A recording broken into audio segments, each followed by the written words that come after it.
ini menjelang akhir masa jabatannya Pak Jokowi kok kelihatan sekali bahwa para menteri ini sudah mulai tidak kompak saling menyalahkan. Bahkan media ada menyebutnya perang dingin.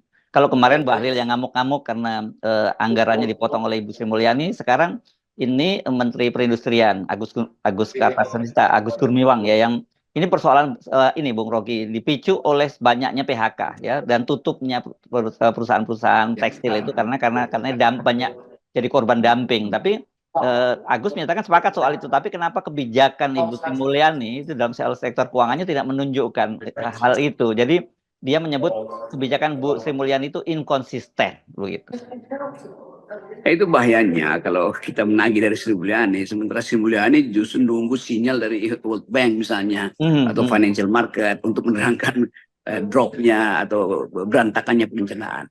Kan Sri Mulyani pada akhirnya dia cuma kasir doang tuh kan. Tetapi sebagai kasir tentu koneksinya dengan dunia internasional itu yang membuat Indonesia masih dipercaya ekonomi tidak akan ambruk. Tetapi begitu pasar internasional mulai membaca ketegangan di dalam kabinet sendiri, maka persepsi mereka juga berubah kan.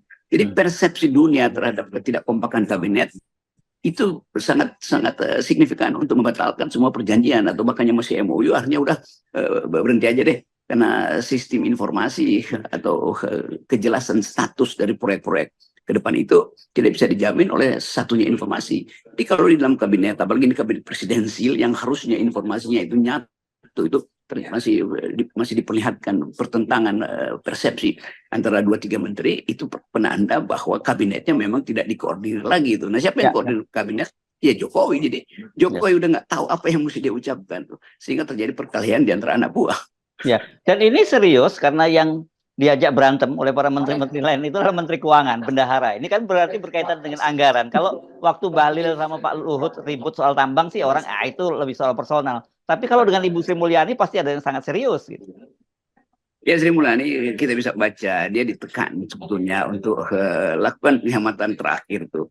Dan kan Sri Mulyani berjanji dia akan membantu jadi jembatan supaya APBN di masa Pak Prabowo itu betul-betul sehat. Kan itu intinya. Padahal sebetulnya jumlah vitamin di dalam sistem keuangan kita udah nggak ada tuh. Yang ada adalah beban racun dalam bentuk utang, dalam bentuk pengeluaran bon-bon yang bunganya tinggi kan. Jadi Sri Mulyani tidak mampu lagi untuk menjamin bahwa transisi dari Jokowi ke Prabowo hanya atau akan dilakukan dengan APBN yang masuk akal kan. Jadi itu yang menunjukkan sekali lagi bahwa Sri Mulyani memang pada akhirnya menyerah. Dia nggak tahu dia mau kasih bonus apa pada Pak Prabowo. Dia mau tinggalkan legacy APBN yang seperti apa pada Pak Prabowo. Sementara Prabowo menunggu dari Sri Mulyani limpahkan ke kami model kebijakan yang memungkinkan kami tidak pusing di semester pertama untuk mengatur anggaran kan.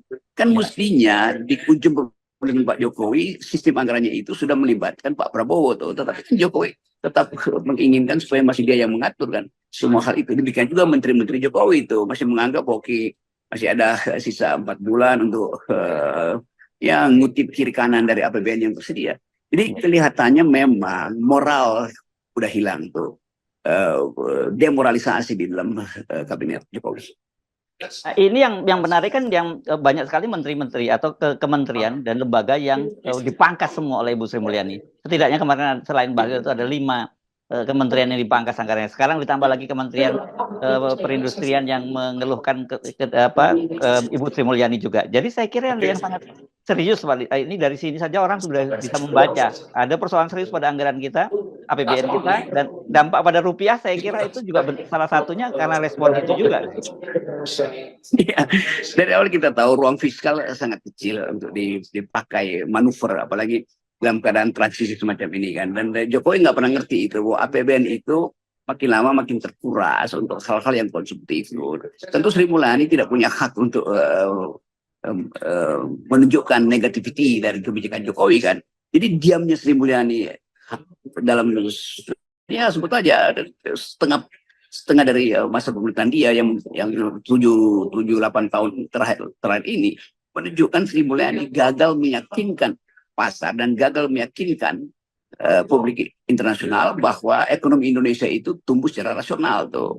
Apalagi akhirnya orang tahu ya pemotongan anggaran oleh Sri Mulyani itu sebagian besar tidak disebabkan karena inefisiensi, tapi memang dia tidak mungkin lagi untuk mengiyakan semua yang diminta oleh departemen.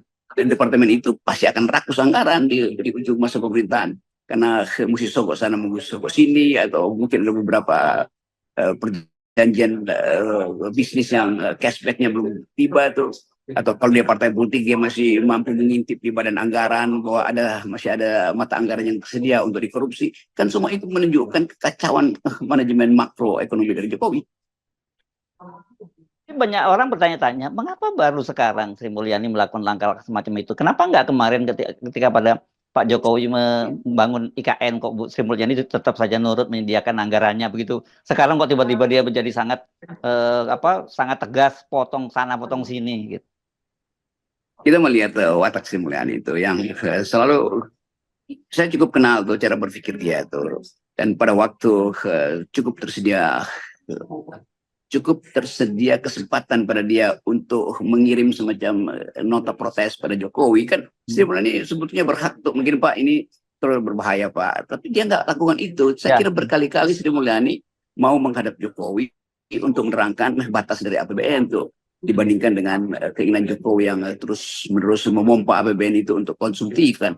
Di Sri Mulyani mungkin mau kasih sinyal, gue udah berkali-kali loh, dan Jokowi nggak peduli. Nah sekarang karena nggak ada cara lain, gue potong anggaran lu semuanya kan. Itu juga nggak fair buat kementerian-kementerian yang kan ada aja kementerian yang memang membutuhkan anggaran tuh. Tetapi kepanikan Sri Mulyani, mungkin dia berhitung nanti habis nih dalam 2 bulan ini habis, apalagi ada tekanan financial market dunia tuh. Maka Sri Mulyani ambil langkah yang juga tidak bijak sebetulnya kan.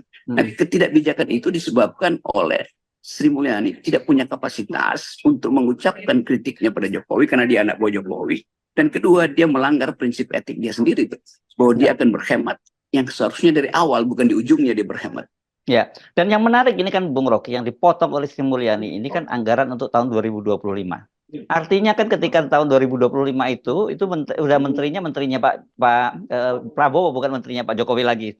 Seperti Bahlil kemarin bilang, ya silahkan dipotong. Sebenarnya kalau dia tidak punya masalah karena dia mungkin tidak akan lagi jadi menteri di situ. Tapi katanya dia tidak meninggalkan legacy yang buruk di kementeriannya. Nah, bayangkan nanti menteri-menteri Prabowo itu masuk ke dalam kabinetnya, kecuali nomenklaturnya berubah begitu ya. Mereka tahu bahwa, loh, ternyata anggarannya sangat kecil gitu, padahal mereka baru semangat masuk jadi anggota kabinet. Gitu. Kan ada tim transisi itu yang udah ketemu Sri Mulyani. Saya kira Gerindra udah tahu masalahnya itu, dan mungkin Ibu Sri Mulyani udah bilang, saya akan potong ya, maaf ya tuh. Tetapi dari segi pertanggungjawaban publik, mestinya cara semacam ini dilakukan oleh Sri Mulyani 5-6 tahun sebelumnya, harusnya begitu. Ini juga menjebak Pak Prabowo nanti kan, karena kesulitan Prabowo untuk dapat jaminan internasional kalau diambil utang lagi tuh. Kecuali Sri Mulyani bilang, oke nanti APBN 2025 itu kalau bolong itu jaminkan nama saya itu. Pada saat yang sama Prabowo mungkin menganggap bahwa ini kan urusan saya, bukan urusan Anda lagi itu. Jadi sekali lagi kekacauan birokrasi dan koordinasi itu penyebabnya satu, sidang kabinet tidak pernah dibuka secara jujur apa sebetulnya isi sidang kabinet itu. Apa perselisihan Sri Mulyani dengan Menteri Pertahanan misalnya, atau perselisihan Sri Mulyani dengan Menko Perekonomian, atau dengan Pak Luhut yang berkali-kali tercium oleh publik kan. Jadi semua hal yang sifatnya katastrofi, semua hal yang sifatnya menghancurkan baru mulai terbaca hari-hari ini, dan itu memang masuk akal karena Jokowi tidak mampu lagi untuk menertibkan kabinetnya. Dia nggak punya genggaman lagi pada menteri-menteri yang terutama yang berasal dari partai politik. Ya, dan saya kira ini nanti soal anggaran ini yang akan jadi bahan pertengkaran ini ya. Kalau kemarin sebelumnya misalnya Bahlil, kemudian sekarang menyusul Agus Kartasasmita, kita tidak tahu menteri siapa lagi yang akan membuat pertengkaran baru dengan Sri Mulyani, dan karena ujung-ujungnya soal anggaran juga gitu.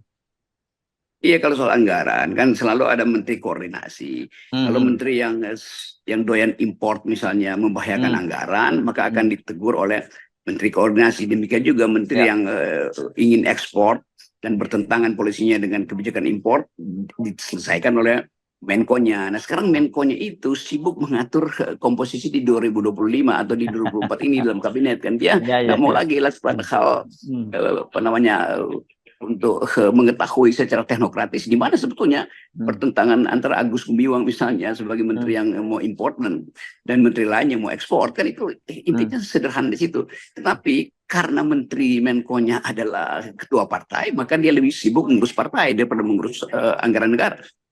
Ya. Jadi ini kita bayangkan, kita bisa bukan kita membayangkan, kita bisa membayangkan gitu yang Bung Rocky, bagaimana nanti kabinet Pak Prabowo ketika memulai memimpin sidang kabinet dan menyadari gitu realitas bahwa banyak menteri kementerian bilang, Pak, anggaran kami ternyata hanya segini. Nah itu sebetulnya nggak fairnya Pak Jokowi kan, mestinya Pak Jokowi bilang stop semuanya, biarkan APBN ke depan itu formulanya itu dibuat oleh presiden yang akan datang dengan bantuan Menteri Keuangan yang sekarang kan mesti tuntas itu dibicarakan, tapi rupanya itu nggak tuntas karena mungkin Jokowi bilang silakan Ibu Sri Mulyani yang putuskan mau ada penghematan untuk sisanya dititipkan pada Pak Prabowo, tapi masalahnya begitu dititipkan juga negatif kan, karena dasarnya bukan dititipkan tapi itu hasil hasil transaksi dengan menteri-menteri lain. Nah orang akan anggap bahwa itu dendam Sri Mulyani, atau karena mungkin Sri Mulyani merasa dia nggak akan dipakai lagi oleh Prabowo dan mulai melakukan semacam sinyal tuh bahwa Anda nanti akan bermasalah ya. Tetapi orang akan catat bahwa Sri Mulyani tidak meninggalkan tradisi yang baik, bahwa keuangan APBN itu mesti sehat kalau dipindahkan ke pemerintahan berikutnya. Yes, dari sini, dari peristiwa ini kita sudah bisa membayangkan apa yang terjadi Bung Rocky ya, dan termasuk kemarin kepanikan Pak Jokowi dengan mengundang tim KSSK ya untuk membahas soal terus melemahnya rupiah, dan ini soal sekarang anggaran yang ini tidak ada kata lain bahwa memang anggaran sudah mulai makin mepet sehingga banyak dipotong dan banyak program yang juga tidak bisa didanai lagi oleh Kementerian Keuangan.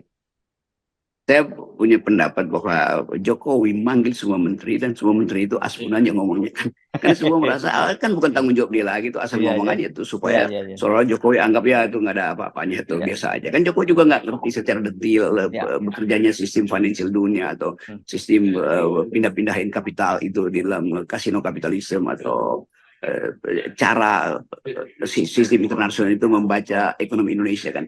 Jadi para menteri ini udah nggak punya tanggung jawab sebetulnya tuh. Dia merasa pokoknya suka-suka deh, hancur-hancur kalau masih dipakai oleh Prabowo, oke itu. Kalau nggak dipakai lagi ya udah, itu bukan tanggung jawab kita. Jadi kita balik pada pertanggungjawaban publik dari para menteri ini, itu yang nggak ada.